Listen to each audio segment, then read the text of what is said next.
Selamat siang dan salam sejahtera bagi kita semua. Pada hari ini, saya akan memaparkan hasil wawancara kami terhadap dua narasumber, yaitu Nenek Upi dan Ibu Ipan selaku pelaku UMKM. Dalam hal menganalisis seberapa besar kesadaran mereka untuk membayar pajak bumi dan bangunan pada mata kuliah praktikum perpajakan yang diampu oleh Ibu Erni Luxi Purba yang terhormat. Sebelum kita mulai ke dalam pembahasan, saya sangat memohon maaf sebesar-besarnya kepada Ibu Erni Luxi Purba karena segala data yang dikumpulkan melalui metode wawancara hanya dilakukan oleh saya sendiri. Mengingat seluruh anggota kelompok saya tidak dapat hadir karena mahalnya biaya transportasi dan jarak tempat tinggal di antara kami cukuplah jauh. Oleh karena itu, saya sangat memohon agar Ibu Erni Luxi Purba dapat memaklumi keadaan kami. Baiklah, mari kita masuk ke dalam pembahasan. Berikut kami paparkan hasil wawancara kami kepada Nenek Upi selaku pemilik UMKM yang memproduksi tempe. Pada saat kami bertanya tentang biaya yang diperlukan dalam melakukan proses produksi tempe hingga dapat dijual langsung, Nenek Upi mengatakan bahwa biaya overhead yang ia keluarkan dalam sehari sekitar Rp100.000. Nilai itu sudah termasuk biaya pembelian bahan baku pembuatan tempe, yaitu kedelai dan ragi, di mana saat ini harga kedelai berada di kisar Rp7.500. Sedangkan ragi yang dipilih Nenek Upi berjenis Vermipan karena dianggap murah.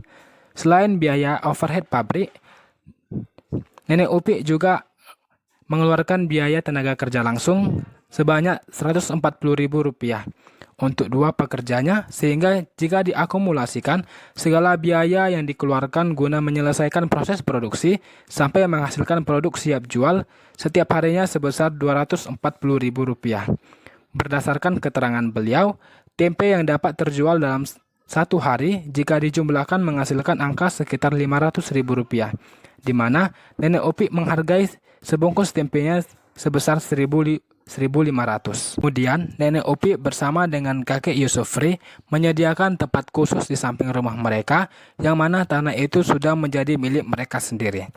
Tanah yang memiliki luas sekitar 52 meter kubik, yang jika ditaksir harganya sebesar Rp52 juta, serta harga bangunannya dengan luas 43 meter dapat ditaksir sebesar Rp85 juta.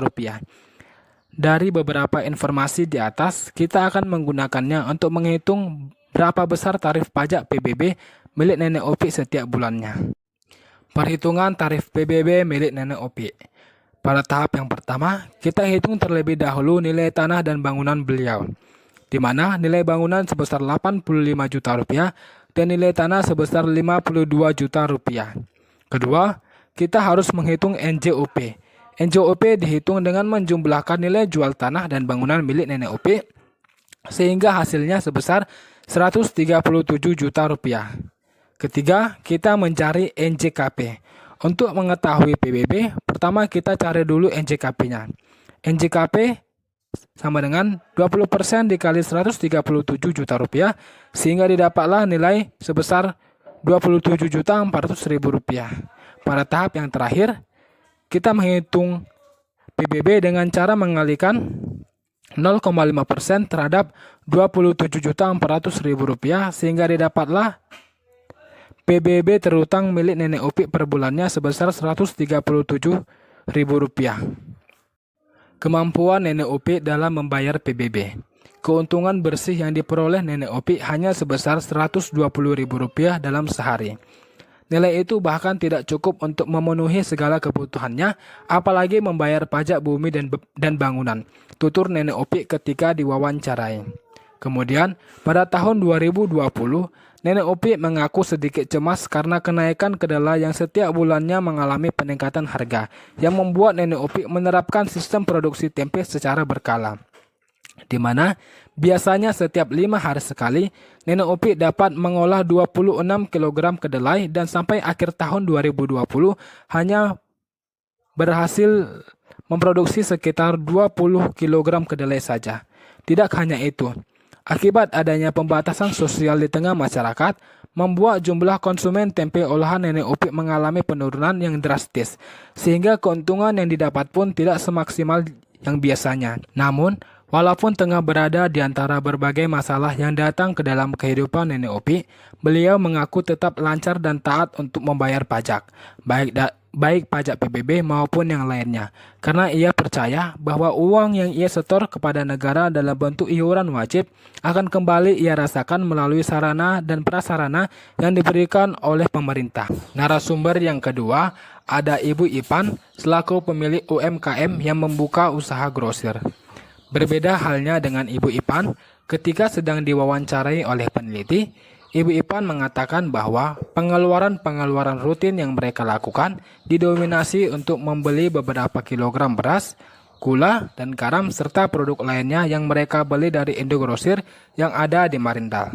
Tidak hanya itu, mereka juga harus membayar listrik dan air yang mereka pakai di dalam toko mereka, sehingga jika diakumulasikan, segala pengeluaran yang terjadi dalam sebulan sekitar Rp2.500.000. Lalu, untuk mengantarkan pesanan pembeli langsung ke rumah pembeli dan mengangkat barang dagangannya untuk dirapikan di dalam toko, maka Ibu Ipan memperkerjakan 2 orang, di mana dalam sebulan biaya tenaga kerja langsung yang dikeluarkan sebesar Rp2.100.000. Kemudian, saat diwawancarai oleh peneliti, Ibu Ipan mengaku bisa menghasilkan keuntungan bersih sekitar Rp5 juta selama sebulan penuh. Ibu Ipan juga menyediakan tempat khusus di samping rumah mereka, yang mana tanah itu sudah menjadi milik mereka sendiri. Tanah yang memiliki luas sekitar 115 meter, yang jika ditaksir harganya sebesar Rp115 juta, serta harga bangunannya dengan luas 85 meter dapat ditaksir sebesar Rp76 juta. Dari beberapa informasi di atas, kita akan menggunakannya untuk menghitung berapa besar tarif pajak PBB milik Ibu Ipan setiap bulannya. Perhitungan tarif PBB milik Ibu Ipan. Langkah yang pertama, kita menghitung nilai tanah dan bangunan beliau. Bangunan sebesar Rp76 juta dan nilai tanah sebesar Rp115 juta. Tahap yang kedua, kita menghitung NJOP-nya. NJOP dihitung dengan menjumlahkan nilai jual tanah dan bangunan milik Ibu Ipan sehingga hasilnya sebesar Rp191 juta. Langkah yang ketiga, kita menghitung NJKP-nya. Untuk mengetahui PBB, pertama kita cari dulu NJKP-nya. Nilai NJKP didapat dengan mengalihkan 20% terhadap Rp191 juta sehingga didapatlah nilai sebesar Rp38.200.000. Setelah kita mengetahui berapa NJKP-nya, kemudian kita akan mencari PBB terutang Ibu Ipan per bulan, di mana untuk mencari itu kita mengalihkan 0,5% terhadap Rp38.200.000, sehingga didapatlah nilai Rp191 juta.